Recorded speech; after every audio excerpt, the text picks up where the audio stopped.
Hello everyone, welcome back to Let's Read I.O. Before I continue, there's one thing I need to show you guys. I think this came up early in Route B, and somehow I missed it. There's this telephone in the bath keyword. Ishtar wirelessly linked her biocomputer to the phone line to converse with Shinozuka Mayumi. You may find it weird that her voice is audible even though she is conversing with her biocomputer. However, Ishtar's brain certainly does perceive her own voice. This scene is seen from Ishtar's perspective, so she hears her voice in her brain. Furthermore, when one means to speak, words are formed in the brain and the corresponding organs and muscles move accordingly.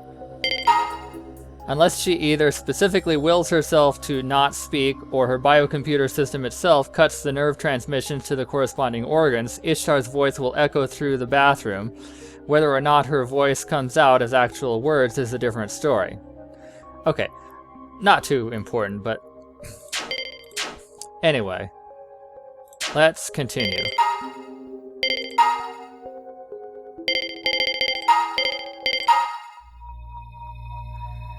Okay, so we have this seemingly very important choice, whether to try to free L or wait. And I thought a lot about this, and I can't really come to a definite conclusion. It's possible that trying to save her would lead to a paradox because she's still in there in the future.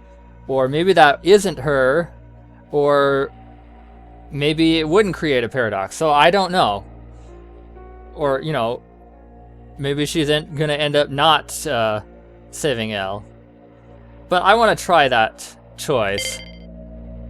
So we'll see what happens. Let's do this. Let's save L. There's no reason to keep her shut up in here. I don't want to see anyone spin her around like that anymore. I want to release her right away. I don't know if she understood my feelings, but Elle starts waving her hands. I guess she's happy. もう少しの辛抱だからね。I raise the crystal ball high above my head and hurl it toward the floor. 違うよ。どういうこと？ Elle is on the verge of tears despite her release from her crystal cage. Oh yes. And this is another possibility I considered, that she's just a projection. Elle starts to fade away as if her essence were diffusing into the wind. Or maybe it's not a project. I don't know. What's wrong? What? 愚かね。時はまだ満ちていないというのに。 That frosty voice freezes my body and brings me to a realization. My decision did nothing but bring rise to another separate, causally disjointed possibility. I was wrong. I couldn't change anything. It's all over now. I'm sorry, guys. I'm sorry, he.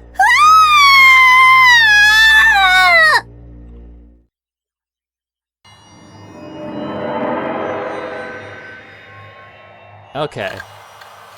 Well, I'm not too surprised.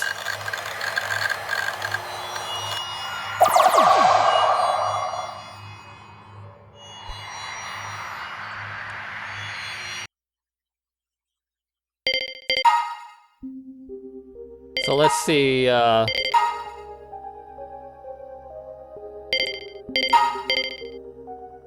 they're calling that. Bad End 1. Exabyte crystal. Okay.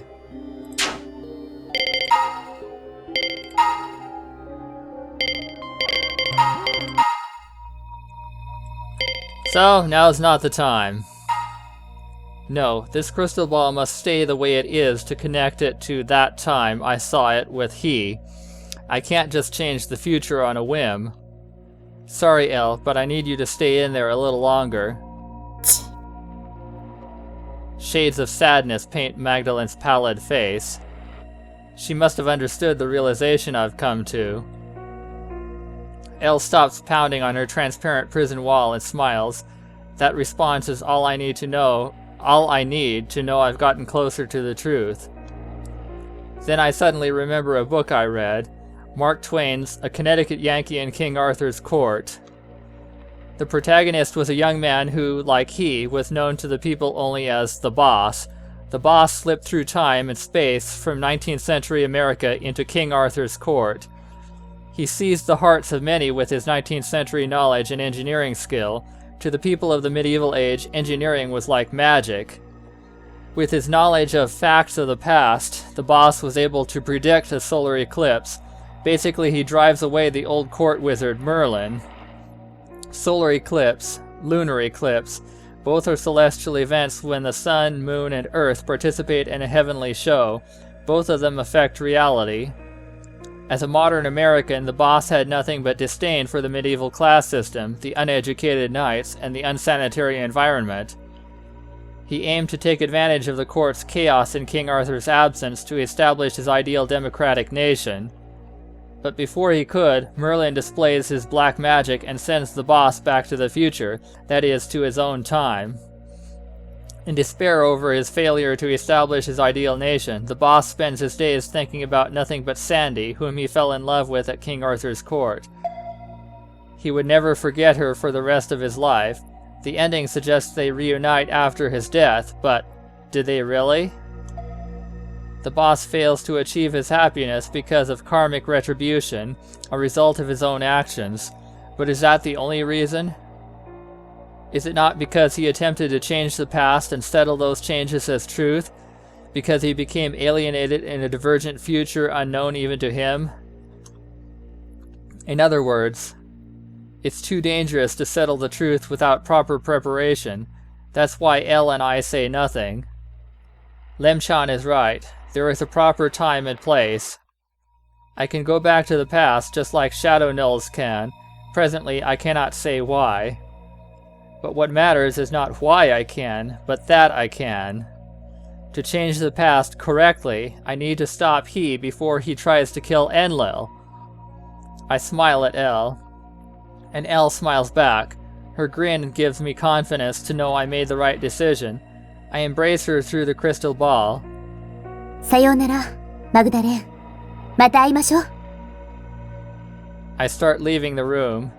また、遠く、時の輪の接するところで。From Magdalene's voice, it sounds like she too has reached some sort of epiphany. Perhaps the meaning of her words will come to pass in the distant future. But for now, I just head to Nergal's to get my fried biocomputer repaired.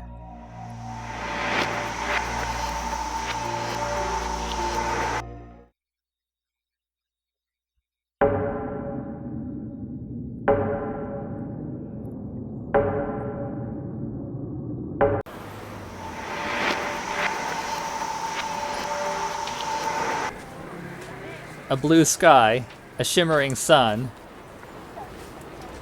My heart shines in response. The sky somehow seems clearer today. It makes me want to hum. I know where I need to go. I know what I need to do. So all I have to do is go there and do it. Hope. Just a little bit of hope can change the world. Truly a marvelous thing is the will of man. さてと。The things I need to do during each past transfer are pretty much set in stone, so I just have to preserve continuity with the future I've already seen, right? If I don't take the proper precautions, then no matter how well I change the past, it'll all be for naught if it ends up connecting to a separate time axis. The past aside, in the future I've seen so far, I definitely need to meet with he to heal his wounds. I think back to the future. A spiral staircase going on for infinity, a lunar eclipse. He in the throes of despair.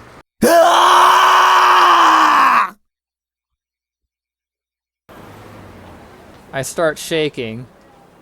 The suffering in his voice will remain forever in my ears. I must change that sorrowful future, no matter the cost. And then there's my chance meeting with Magdalene. My attacks on he under the name of Inanna. なるほど。ここのポイントなのね。I start accessing code headquarters via biocomputer. I'm not sure of the circumstances, but apparently I'm in command of code. Even Ea said so. And if I'm their commander, I must lead them properly. ああ、いなんだか。タンムーズだ。Inanna. It's not until the young man addresses me that I remember that's my name, at least to code, that is. Now Tammuz, I'm pretty sure that's the name of the god who was Ishtar's lover. So does that mean this young man's supposed to be my partner in code's ranks? どうした？聞こえてるか？ええ、ごめんなさい。いや、無事ならいいんだ。He's concerned about my safety? 実はお願いがあるんだけど。何なりとどうぞ。あんたは我らコードの導き手。そして俺はあんたの補佐役だからな。Tammuz's words support my hypothesis. At the same time, he has given definitive proof that I command considerable authority over code and that he cares about my safety. I don't know much about Tammuz as a person right now, but I suppose I'll eventually meet him in the past. ありがとう、タムーズ。早速だけど、ヒーの所在をサーチしてちょうだい。とうとう気が熟したか。そのセリフを待ってたよ。Tammuz sounds happy. So happy it hurts my heart a little. でも先走りは厳禁。命を無駄にしないためにも、しっかりとした準備が必要よ。分かってるイなんだ。ヒーがそんなに甘い相手ではないことをね。物資は揃ってるの？この日が来るのを備えて蓄えてある。ベレッタのは60発ずつ。SMG のワルサー MPL には1人当たり500発マガジンで用意した。グレネードもランチャー1砲につき15発だ。接近戦に備え特殊警棒も渡してある。He has to face all that firepower by himself? ああ、あとプラスチック爆弾が全部で40キロある。The pain in my heart intensifies. But still, I must keep speaking. 訓練の方はどう？もちろん怠りはない。みんなエンリル様の仇を討とうと意気込んでるからな。わかりました。他に何かあるか？もう一つだけ。なんだ？ヒーは本部施設に侵入を図るかもしれない。やりかねんな。その時は決してヒーをデンジャー領域に近づけてはダメ。爆弾の半分は防衛用に回して。わかった。あそこにヒーの接近を許すことは我々の敗北を意味するからな。ありがとう。それじゃあよろしくお願いね。任せておけ。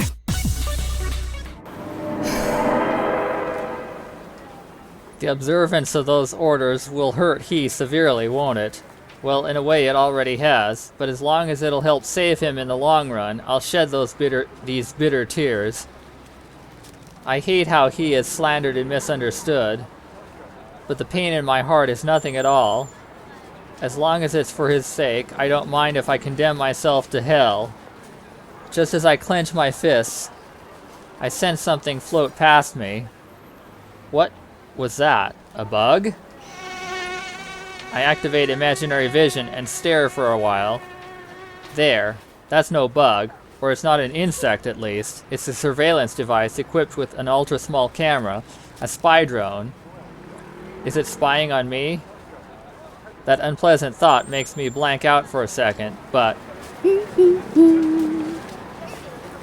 I decide to disregard it. That's probably for the best. It could just be making its rounds. I suddenly notice an electric fan running in one of the storefronts. The moment its neck starts rotating, the blades give the illusion that they're slowly rotating in reverse. A common everyday phenomenon when observing objects with high rotational velocity. Yet now it seems like some kind of symbol. I try my best to keep a straight face as I investigate my surroundings once more. The drone is no longer in sight. I need to stay vigilant, but it looks like I was just overthinking things this time. What a relief.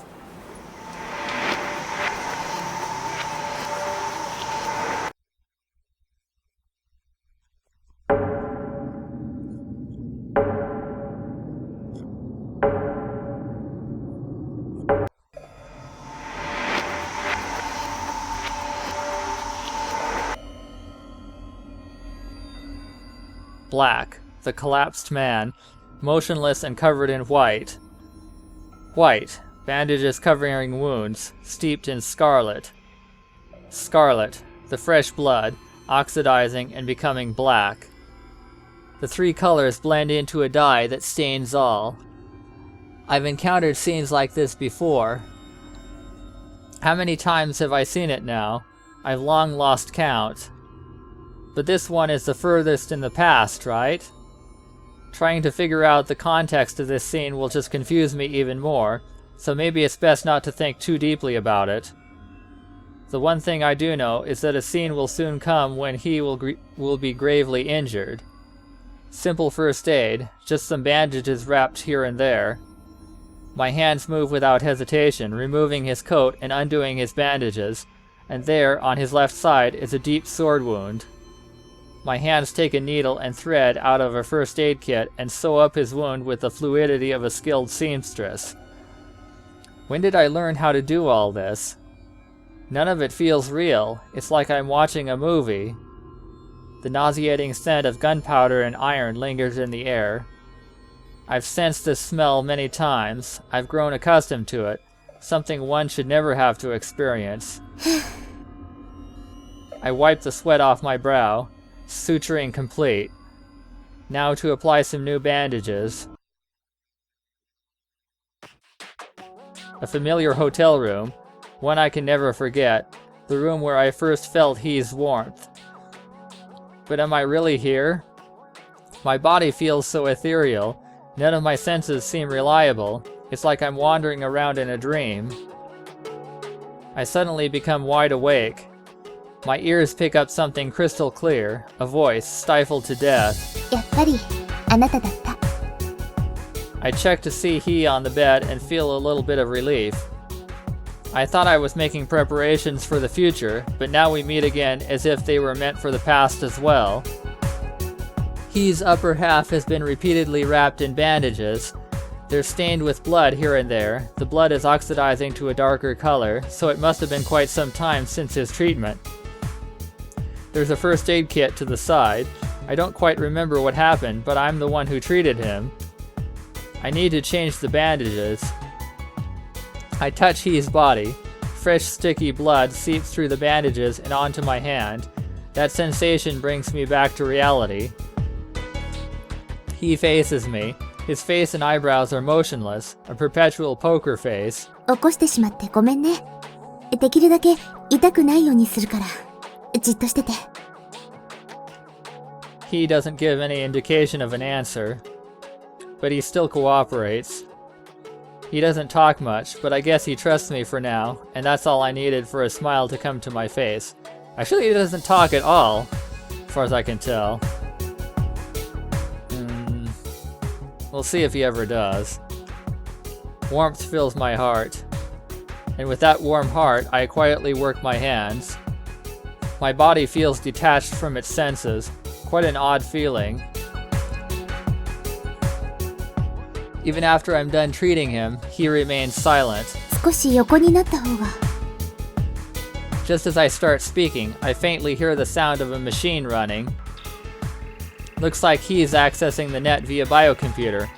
Wait, don't tell me he was doing that during the treatment? He is always on the move, regardless of how badly injured he is.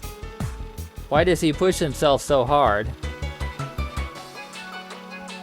He's probably driven by a search for information vital to saving that woman's life. I know that much. I know, but for some reason, sadness lingers in my heart. I want to save he. Isn't that all that matters? What keeps pulling at my heartstrings? What is this feeling? I don't really know. At least let me see what he sees. Then maybe I could get some sort of hint. Not a second after I consider that, I've connected my biocomputer to the net as well. I recollect all possible query keywords. Or recollect. He, urban legend, Babylon, Enlil, code. Narrow it down to the most recent results and... I hear voices of the Babylon community, cries for help, cries to he. Could this be? I calculate the coordinates of one of the cries and try accessing that location. もしいるなら助けてよ There on the ground sits a young, pale-faced boy, perhaps early elementary age, motionless save for his trembling. At the end of his line of sight lies a puppy. The dog emits sparks as it flickers. Perhaps it had gotten caught in a booby trap of some sort. It's only a matter of time before it vanishes into oblivion. 誰かジョーを助けてお願いだから誰かI can't just sit here and watch. I start running toward him, but before I get close, he suddenly appears and raises his right hand, and the dog once on the verge of vanishing, becomes vivid once more. The boy's prayers were heard by the biocomputer god. He removed the trap with such great speed, almost like magic, truly the work of a god. The boy rushes over to the dog and holds him in a firm embrace. The dog licks the boy's face in joyous reply, and that's when he raises his index finger to the heavens. A prudent man foreseeth the evil and hideth himself. Soaring letters burn into the sky, and the next instant, he vanishes. ありがとう The boy and his dog will remember this gratitude for the rest of their lives. Did he connect to the net so he could save those in peril, like he did just now? He's more than just an avatar of vengeance. He is a miracle bringing hope to the hopeless. Yes, just like he did for me, long ago. I feel as if I had been struck in the head by a hammer. A terrible headache forcibly throws me off the net. Looks like I touched on another memory I'm not supposed to remember. I wait a bit and try opening my eyes again. And it looks like he is still bustling about in biocomputer space. What am I supposed to do now? Isn't there something I should say if I want to change the past in the truest sense? The headache brings back my composure. He wordlessly turns this way. It's amazing how he can respond in the real world without leaving the net. ヘンリルは死んだのよ He freezes. Is he testing the validity of my statement? Anu said he killed Enlil. But is he cognizant of that fact? He may be another victim of memory loss, which would mean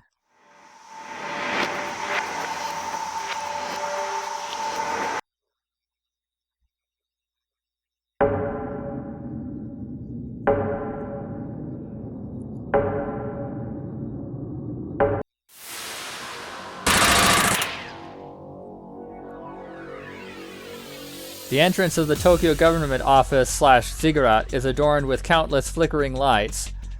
Their muzzle flashes. The bursts of ambient light seem like the flashes of paparazzi cameras. Here I am at a park just outside the war zone. It's just about the time of year when you hear a symphony of insects chirping from the bushes and trees, but now they're dead silent. The nearby carnage probably has stricken them with confusion and fear. The glimmering gunfire is just opposite me. That said, there's actually a bit of distance between me and the battlefield. It might be a good idea to get closer so I can get a better handle on the situation. I investigate the area with my left eye's imaginary vision. No human aura is detected in the vicinity, but better safe than sorry. I strengthen my grip on my H&K P7 and... amid the sound of heavy gunfire rings a conspicuously different tenor, heralded by an intense flash of light. At the source of the spectacle stands a single stoic man. He, in his hands, is a strange staff-like weapon that just spouted fire. Just once. One use felled 2 code members. In other words, that thing scattered several projectiles with one shot. It's a gun. A shotgun. Countless codebreakers encircle he. Several parked vans surround them. Some hop out and start unloading weapons. He deftly dives behind the cover of a nearby car. The code members likewise shield themselves with their vehicles, accepting He's challenge. A storm of bullets rains down on He's car, spreading sparks everywhere. いかにヒートで単独だ。火力で押し切れ。俺が出る。As soon as he says that, a single code member dashes toward He, his back hunched. バカ！不用意に動くな！ The warning falls on deaf ears as the code member keeps rushing on. Maybe he's itching for war glory. やむをえん。援護しろ。 The bullet storm ceases for a moment, as if both sides ran out of ammo. As if it were all according to his plan, He peeks out of cover. And the codebreaker collapses mid-dash.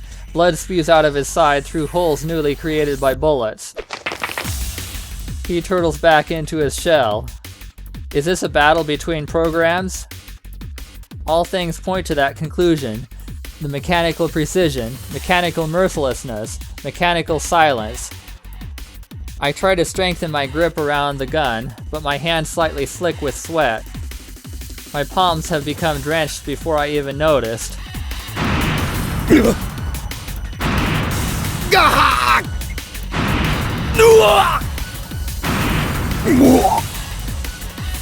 A chain of flashes and explosions. My darkness-accustomed eyes begin to blur. When my eyes regain their focus, not a single code member remains behind his car shelter. They were all blown away. Were the cars loaded with explosives? It's like a scene from my nightmare of the past, reproduced in all its destructive carnage. Several bodies are drenched in blood, their souls past or passing, the very image of hell. But it's a picture we must not leave unpainted. It pains my heart just thinking about it, but that cynicism lets me know it's real. But deep down, I still can't help but feel mortified. I have no proper battle training or experience. I have no right to stand beside He. There's only one thing I can do for now, and that is open my eyes and engrave the entirety of this scene upon my memory, lest it ever be forgotten. That's my duty, what I need to do. Honor the sacrifices of the fallen code members. Touch He's heart. Among the surviving codebreakers, yet another two fall. Code's bullets lose their way and start scattering chaotically. The men have either fallen into panic or lost the mental capacity to aim. They keep falling in ones and twos. Countless corpses scatter among the smog of fire and ash. How much time has passed since the car explosions? It feels like seconds, but soon enough, He is the only one left standing. His figure, half soaked in shadow, half illuminated in flame, is dichotomously sinister and divine. Only an existence equal to both gods and demons can continue the slaughter that lies in his wake and remain sane. But you are neither a god nor a demon. You are human, I know of this. Why must you wear your mask of iron? Why must you remain silent? Are you suppressing the memories of a painful past, or are you merely suppressing your feelings? In either case, compared to when we met back in my childhood days, the aura he exudes now almost makes him seem like a different person. Though he's still the same at the core, it's as if every part of him has corroded, starting with his memory or his body. It's so hard to look at his pitiful state now. Huh? Wait a minute. Back in my childhood days? Did I really meet He at such a tender age? If I did, then what sort of meeting was it? Ugh.